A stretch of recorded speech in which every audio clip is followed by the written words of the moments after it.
Nakakain na tayo't lahat, parang gutom ka pa rin. Ano bang tinitingnan mo sa langit? Ina-appreciate ko kasi ang ganda ng langit. At alam mo ba, pangarap ko talagang pumunta sa iba't ibang lugar, mag-travel. Alam mo, pangarap ko din yan. Gustong-gusto ko rin talaga yung mag-travel. Posible kaya na makapag-travel ka sa iba't ibang lugar at the same time kikita ka pa? Oo naman, no. May kakilala nga ako na ganyan eh. Oh, bakit ganyan yung reaction mo? Meron ka bang hindi kakilala? Ganon talaga, dapat friendly tayo palagi. Tama O kaya, naman. ano, pakilala na kita? O sige! O sige, tara na!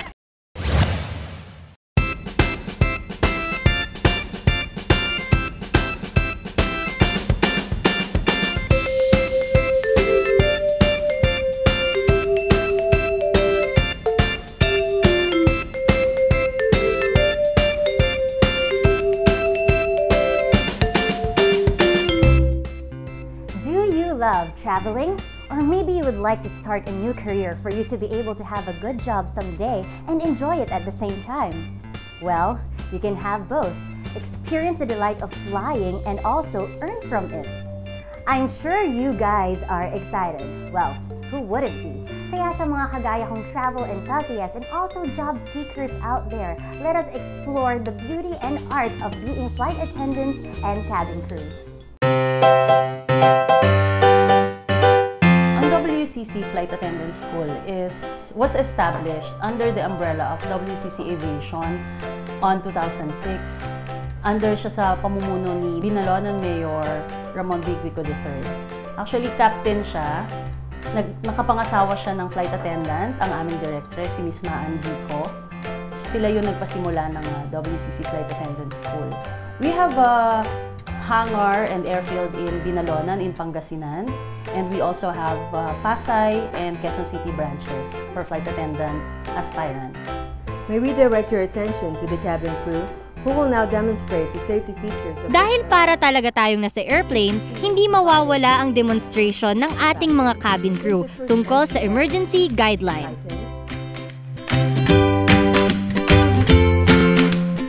Para maging flight attendant, kailangan syempre 20/20 yung vision, maganda yung ngipin, yung height for female at least 5'3", for male naman 5'6", college level, and able to swim.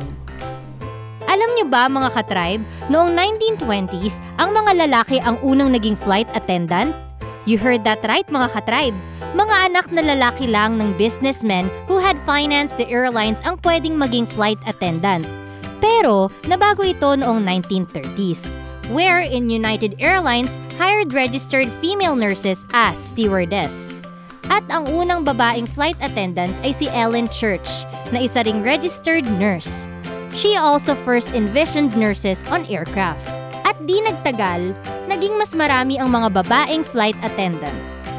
The WCC Flight Attendant School has 3 core modules. Una na dyan yung personality development, kung saan tuturuan silang i-enhance yung sarili nila, kung paano makitungo sa ibang tao, nandyan yung mga make-up, grooming, social graces, and image enhancement. Nandun na rin yung speech and English grammar.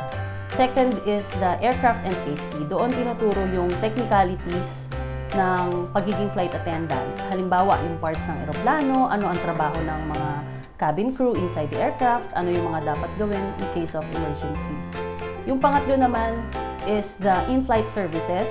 Under ng in-flight services, yung economy class, customer service, wines and spirits, menu theory, and class services.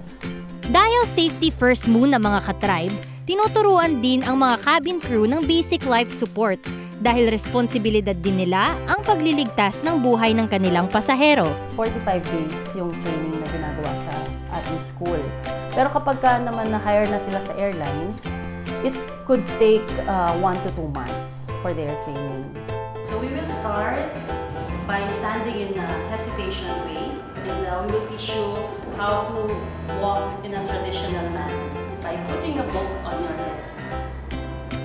Please walk straight, smile, swing your arms freely, and with the hesitation pose again.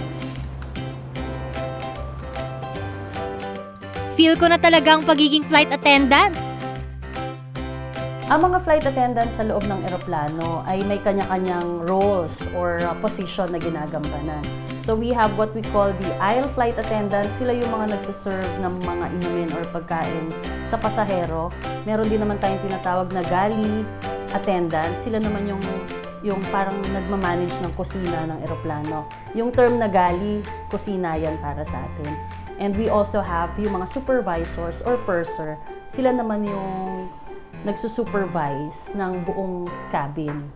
Hello mga ka-tribe! I'm going to try kung paano po mag-serve ng food ang flight attendants.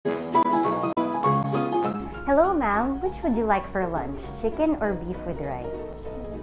Okay.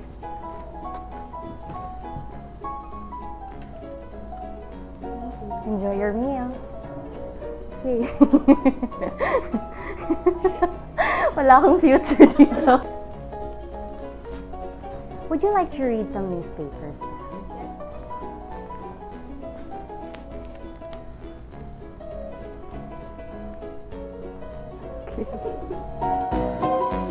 Sa aircraft and safety, meron kaming training sa Binalonan, meron kaming door trainer, meron din kaming firefighting, and yung jungle survival, at saka swimming survival. Okay, ang main focus ng training is to enhance each and every one na individual para ma-prepare sila sa airline industry.